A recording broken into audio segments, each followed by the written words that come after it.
오늘 비유 시리즈 10번째 시간입니다. 선한 사마리아인 비유를 같이 살펴보고 은혜를 나누겠습니다.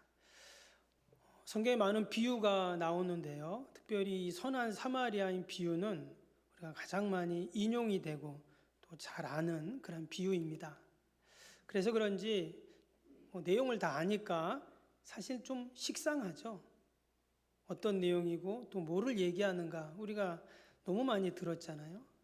근데 사실 이 선한 사마리아인 비유는요, 이 선한 사마리아인 비유를 통해서 교회가 세상을 향한 봉사, 선교, 자선 이런 것들을 하는데 아주 지대한 영향을 끼친 그러한 말씀입니다. 그래서 우리가 이 선한 사마리아인 비유 말씀을 다시 한번 이 시간 잠깐 돌아보면서 이 안에서 우리를 향하신 하나님의 뜻을 또 우리가 발견하는 귀한 시간이 될 수 있기를 바랍니다. 먼저 오늘 말씀이 이제 좀 앞에 좀 긴데요. 뒤에만 제가 읽었습니다. 앞에 25절에 보면 이런 말씀으로 시작이 됩니다. 25절 한번 보시면 어떤 율법 교사가 일어나 예수를 시험하여 이르되 선생님 내가 무엇을 하여야 영생을 얻으리까? 이 선한 사마리아인 비유가 나온 이유가 뭐냐면 어떤 율법 교사가 예수님을 시험하고자 하는 의도로 예수님께 어떤 질문을 합니다. 여러분 원래 질문이라는 건 참 좋은 거죠. 질문을 통해서 우리가 배움을 갖게 되고 또 질문이 있어야 답을 찾을 수가 있겠죠. 그런데 여기 보니까 예수님을 시험하기 위해 질문을 했다. 지금 이렇게 나옵니다. 그러니까 이 질문은 좋은 질문이 아니겠죠. 순수한 질문이 아니라 뭔가 의도가 숨겨 있는, 특별히 시험하고자 했으니까 하나님 예수님을 모함하고자 하는 그러한 질문을 던진 것입니다. 어떤 질문이었냐면 어떻게 무엇을 하여야 영생을 얻을 수 있습니까? 이런 질문이었어요. 아마도 이 율법 교사는 말 그대로 율법 교사니까 율법을 얼마나 잘 알겠어요? 가르치는 사람이기 때문에 아마 율법에는 능통한 사람일 것입니다. 그런데 왜 예수님에게 영생 얻는 방법이 뭐냐고 물어봤는가? 율법에 분명히 기록이 되어 있거든요. 근데 이렇게 물어본 이유는 분명 그가 아마 예수님이 영생에 대해서 말씀하신 것을 들었을 것입니다. 그런데 자기가 율법 교사인데 내가 생각하는 영생을 얻는 법과 예수님이 말씀하시는 영생을 얻는 법이 달랐던 거예요. 그러니까 이제 율법 교사 자존심에 아니 그래도 내가 율법 교사인데 아니 저런 식으로 가르치면 되나? 그러한 마음으로 지금 예수님께 이런 질문을 할 수 있어요. 시험하고자 이렇게 했다라는 것입니다. 그러면서 그 율법 교사가 예수님께 질문을 했습니다. 그리고 율법의 잣대로 그렇게 생각을 하고 있었죠. 그러나 우리가 아는 것처럼 여러분 영생을 어떻게 얻게 됩니까? 나의 수고, 나의 노력, 나의 공로로 얻는 것이 아니라 오직 예수 그리스도를 하나님의 아들로 믿고 또 의지하고 신뢰할 때 우리가 영생을 얻게 되는 것이죠. 때문에 지금 이 율법교사가 예수님께 영생을 얻는 방법을 물어본 것은 이전까지 자신이 그런 수고와 노력과 공로로 얻어야 되는 영생을 예수님이 지금 다르게 가르치기 때문에 이러한 질문을 했다라는 것입니다. 그때 예수님이 뭐라고 하셨습니까? 예수님께서 그에게 이렇게 말씀하셨죠. 너는 그러면은 어떻게 생각하냐고 도리어 예수님께서 그에게 그것을 물어보셨습니다. 그때 율법교사가 말을 합니다. 오늘 27절에 나오는데요. 27절 보면 대답하여 이르되 내 마음을 다하여 목숨을 다하며 힘을 다하며 뜻을 다하여 주 너희 하나님을 사랑하고 또한 내 이웃을 내 자신같이 사랑하라 하셨나이다. 율법교사는 누구보다 율법을 잘 알고 있었기 때문에 지금 구약 전체를 한 구절로 요약을 하는 능력을 갖고 있는 그런 사람입니다. 그는 정말 구약의 말씀을 꿰뚫고 있는 사람이에요. 영생을 얻는 법이 무엇인지를 분명히 그는 알고 있었다라는 것입니다. 그러니까 그는 알고 있었으니까 어떻게 했을까요? 그것을 지키려고, 그것을 얻으려고 얼마나 그동안 부단히 노력을 했겠어요. 그런데 그 율법에, 지금 그가 말한 그 율법에 지식적으로는 그가 너무나 잘 알고 있었지만 그는 그 이면에 있는 이제 하나님의 사랑을 잊어버렸던 것이죠. 그런데 예수님께서는 그런 악의적으로 예수님을 시험하기 위해 질문했던 그 율법교사의 태도에 대해서 예수님은 비난을 하거나 무시하거나 왜곡하지 않으시고 사랑으로 그것을 다 받아주셨다라는 것입니다. 그래서 26절에 말씀드렸던 것처럼 율법에 뭐라고 기록되어 있냐? 너는 어떻게 읽었냐? 이렇게 물어보시고 오늘 27절에 그가 율법에 영생을 얻는 법이 바로 이겁니다 라고 기록됐다고 말하고 있는 것입니다. 예수님이 율법을 몰라서 물어봤을까요? 아니죠. 왜냐, 예수님이 율법을 만드신 분이고 율법을 완성하기 위해 이 땅에 오신 분이시기 때문에 예수님은 누구보다 율법을 잘 알고 계셨습니다. 또한 율법의 핵심인 그 사랑을 예수님은 잘 알고 계셨죠. 그래서 그 율법 교사의 불순하고 악의적인 질문을 받았음에도 불구하고 예수님은 사랑으로 그것을 응수하셨다는 것입니다. 대개 사람들은 어떻습니까? 누군가 나에게 악을 대하면 나도 악으로 그렇게 갚으려고 합니다. 눈에는 눈, 이에는 이로 갚으려고 하죠. 그러나 예수님은 그렇게 하지 않으셨습니다.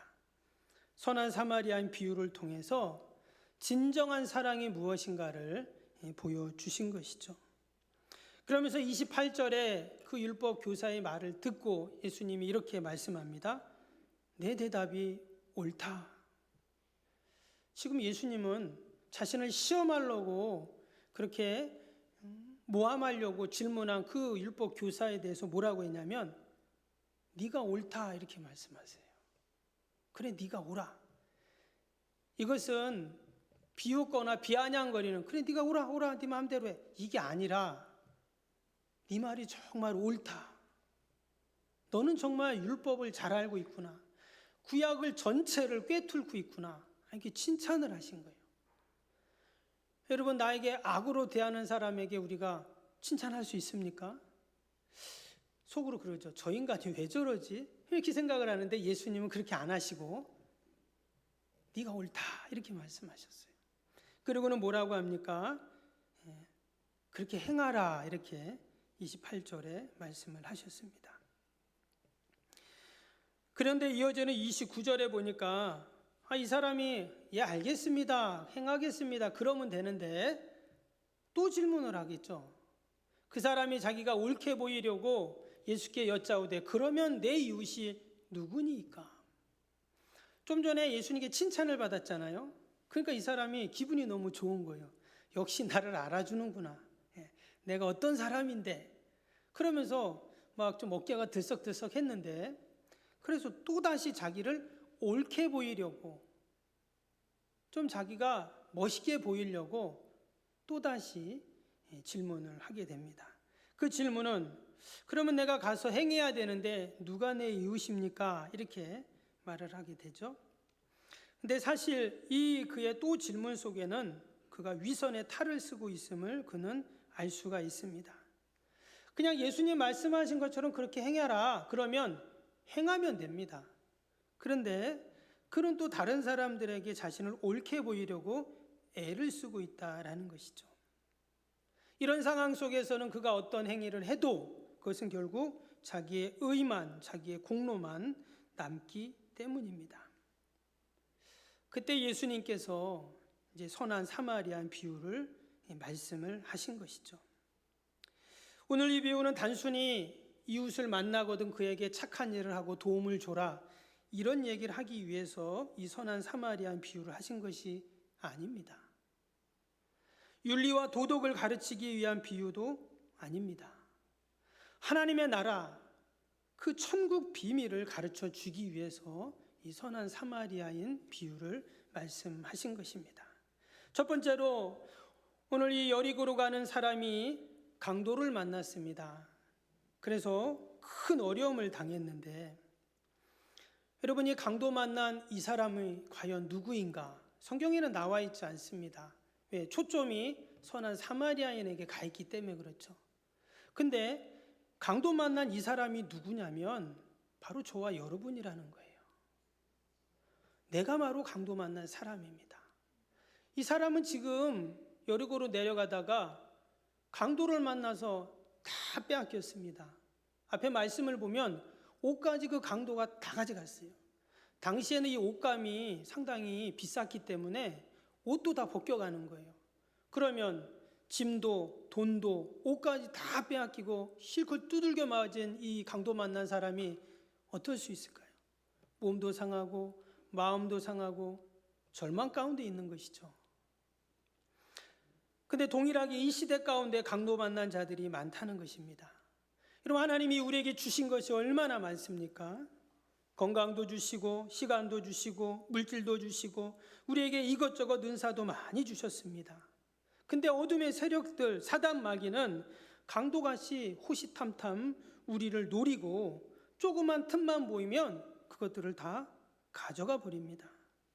그래서 하나님 나라를 위해서 사용할 돈도 건강도 시간도 물질도 결국은 그 열정도 다 빼앗겨 버리고 만다는 것이죠. 그리고는 오직 세상을 향해서 소망 없는 것, 세상의 헛된 것을 쫓아가게 만들어 버립니다. 거기에 소망을 두기에요. 그러나 사단이 우리에게 주는 것은 뭡니까? 결국은 허물을 줍니다.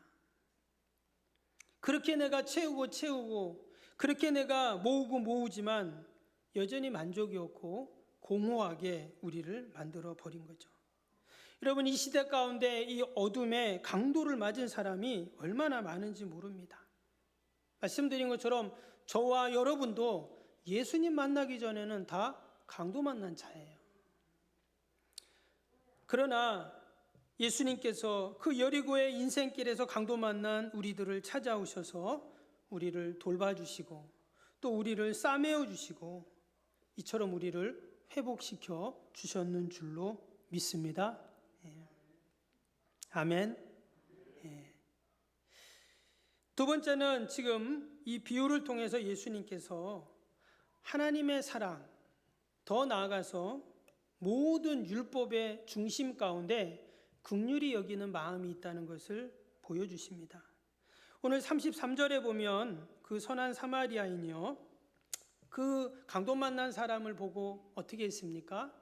어떤 사마리아 사람은 여행하는 중 거기 이르러 그를 보고 불쌍히 여겼다, 이렇게 기록이 되어 있습니다.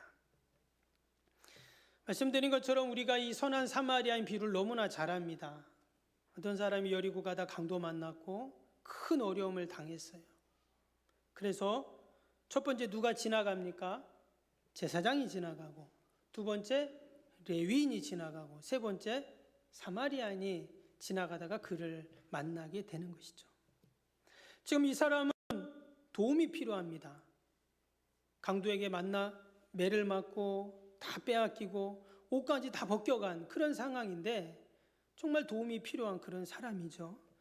근데 제사장이 그것을 지나가다가 그 사람을 보았는데 어떻게 했습니까? 앞에 31절에 보면 그 제사장이 그냥 지나가 버렸다는 거예요.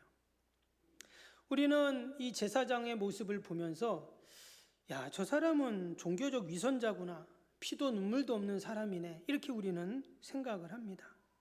근데 사실 제사장 입장에서 우리가 생각을 해보아야 합니다. 그 강도 만난 사람 입장에서는 제사장이 진짜 그런 사람이지만 제사장 입장에서 지금 그 상황을 보게 되면요, 지금 제사장은요, 당시의 제사장은 구별된 사람입니다. 그래서 항상 몸과 마음과 삶이 깨끗해야 됩니다. 왜? 그래야 거룩한 하나님 앞에 나아갈 수 있고 중보를 할 수 있기 때문이죠. 근데 율법에 보면 이 제사장은요, 피를 만지면 안 됩니다. 제사를 드릴 때 그 희생제물의 피는 상관이 없지만 그냥 피를 보면 부정한 사람이 되어서 제사장의 임무를 감당할 수가 없고 일정 기간 정결 예식을 마쳐야 다시 제사 연물을 볼 수가 있어요. 그런데 지금 이 사람이 강도에게 매를 맞고 피가 철철 흐르고 만약에 그 사람을 도와준다면 제사 업무를 할 수가 없게 되는 거예요. 때문에 안타까운 마음이 있어도 그냥 지나갈 수 있죠. 우리가 제사장의 입장에서 보면 어때요? 충분히 이해가 되죠. 근데 사실 이것은 합리화입니다. 율법적으로는 맞아요. 왜?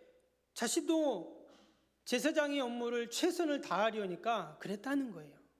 그러나 말씀드린 것처럼 그 안에는 뭐가 없습니까? 긍휼히 여기는 마음, 불쌍히 여기는 마음이 없었다는 거예요. 지금 내가 생각하고 내가 해야 할 일이 중요하기에 안중에도 없는 것입니다. 두 번째는 레위인이었습니다. 32절에 나오죠. 근데 그 사람도 어떻게 합니까? 그냥 지나가 버렸어요. 이 사람은 지나간 것이 아니라 피했다고 나왔습니다. 그러니까 여기에 강도 만난 사람이 있으면 저 강도 만난 사람 있네? 하고는 삥 돌아서 피해 간 거예요. 제사장보다 더한 사람이에요. 근데 이 레위인이 그럼 또 왜 그랬는가? 또 레위인 입장에서 우리가 볼 수 있잖아요. 강도 만난 사람 입장에서는 정말 무정한 사람이고 너무한 사람이지만 레위인 입장에서 보게 되면 당시 레위인은 사람들에게 존경받는 사람입니다. 구별된 지파였고요. 그래서 이 레위인이 왜 지금 피해서 갔는가? 레위인은요, 당시에 누구보다 율법을 잘 아는 사람입니다. 그러니까 그 강도 만난 사람을 보고 이 사람은 레위인은 어떻게 생각하나? 저 사람은 하나님께 저런 벌을 받을, 저런 봉변을 당할 어떤 일을 했을 거야 라고 율법으로 정죄를 합니다. 그는 율법을 누구보다 잘 알고 있었기에 율법으로 그 상황을 해석하고 또한 그 상황에 반응을 한 것이죠.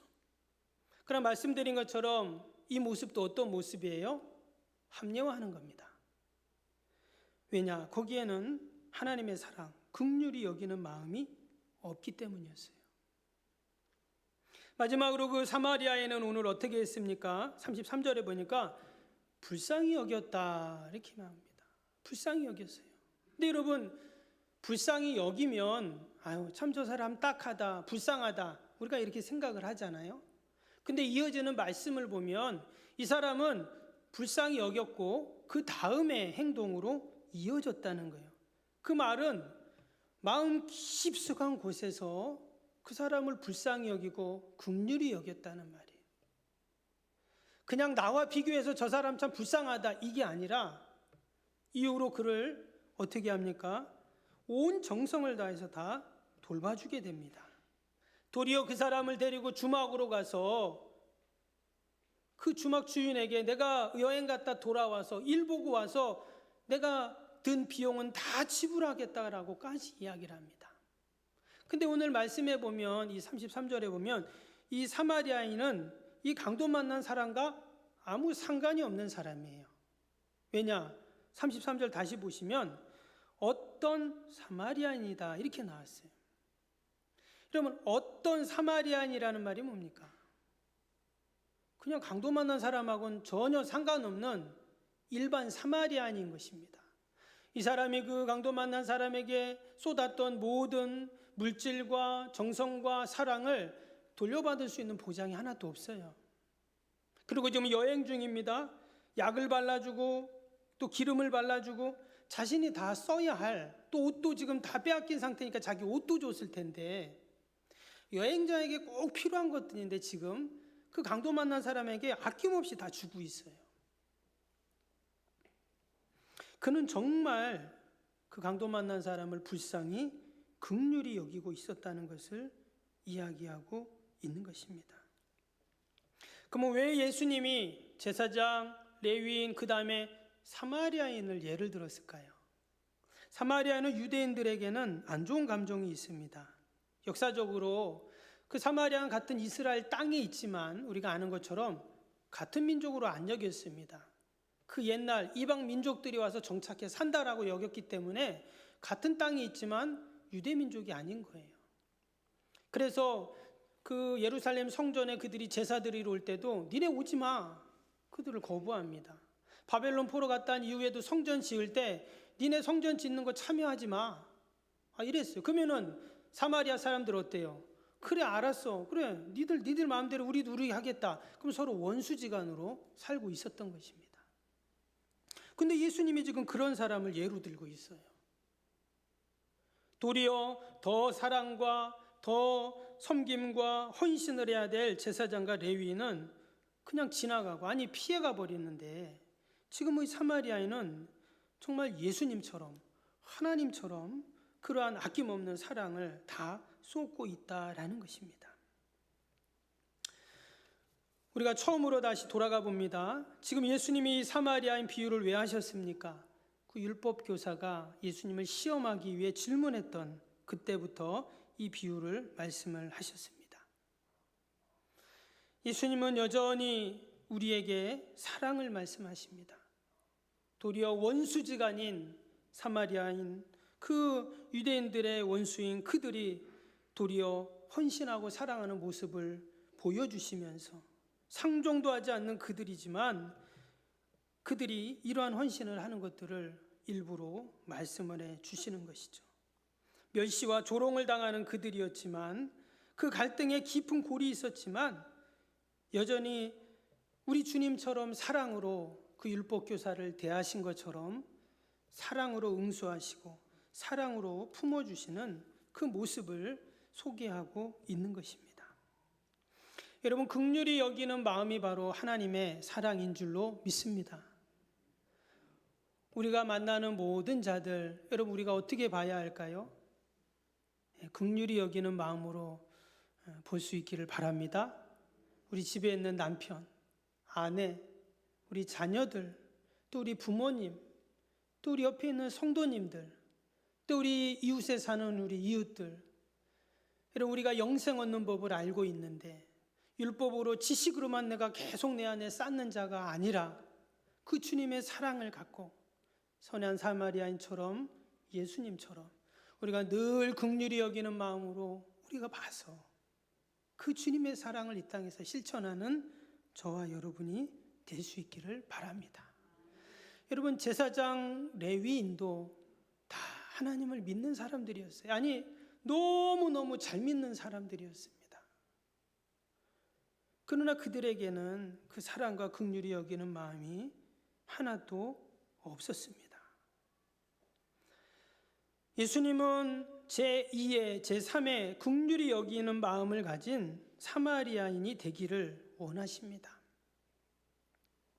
율법교사처럼 사랑을 지식적으로만 알고 듣고 머물러 있는 사람이 아니라, 제사장처럼 합리화시키는 사람이 아니라, 우리도 강로 만난 사람을 불쌍히 여기는, 그래서 그에게 가까이 가고 또 그의 아픔과 상처를 함께 보듬어 주는, 기름도 포도주도 부어줄 줄 아는, 싸매어주고 돌봐줄 줄 아는 그러한 선한 사마리아인이 되어야 할 줄로 믿습니다. 성경에는 어디를 보아도 그 사마리아인이 선하다는 표현이 안 나옵니다. 근데 사람들은 그 말씀을, 이 비유를 읽을 때마다 늘 뭐라고 한다고요? 제목을 선한 사마리아인 비유라고 말합니다. 성경에는 선하다는 말이 없어요.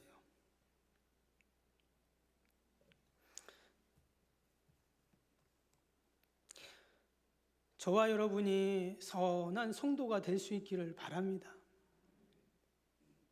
제가 선한 목사가 되고, 우리 장로님들이 선한 장로님들이 되고, 우리 권사님들이 선한 권사님들이 되고, 우리 집사님들이 좀 선한 집사님들이 되고, 석병교회 앞에 선한 석병교회라는 이름이 붙으면, 그것이 바로 하나님이 기뻐하시는 모습이고 참 영생을 얻은 자의 모습인 줄로 믿습니다. 아무리 의리의리한 성전을 지어도, 세상을 향하여 엄청난 그러한 장학사업, 복지사업, 무슨 구제사업을 해도 선한 사마리아인이 되지 않으면 그것은 도리어 우리를 넘어뜨리는 도구가 될 수밖에 없는 것이죠. 다시 한번 우리가 이 선한 사마리아인 비유를 보면서, 내가 강도 만난 사람인데 나를 이처럼 돌봐주신 주님의 사랑을 생각하고 또 나도 세상을 향하여 그런 선한 성도가 되어서 늘 하나님의 영광을 돌리는 저와 여러분이 되기를 주님의 이름으로 축복합니다.